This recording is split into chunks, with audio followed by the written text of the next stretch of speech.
Hello guys, welcome to a new video from the channel. This time we check how to get invitation code in Joyit. So let's start. So the first thing is open the Joyit app. Launch the Joyit app on your phone and make sure you're logged in with your account. Number 2, go to the profile section. Tap your profile icon or account tab, usually in the bottom right corner. Number 3, find invite friends or referral option. Scroll till you see something like invite friends, refer a program, or get invitation code. Number 4, get your invitation code.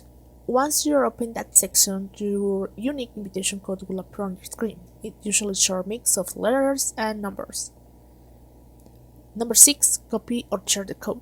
You can tap copy to copy it in your clipboard, or tap share to send directly by WhatsApp, Telegram, or any other app. Use the code or give it to others. You can share your code with friends so you can sign up. If you need to enter an invitation code, paste it during the registration or sign up process in the app. So guys, that's the steps to do it. As you can see, are not difficult. In fact, they are very easy to do it. So I hope this works for you. Thank you for watching this video. Remember to subscribe and don't forget to give us a thumbs up to this video.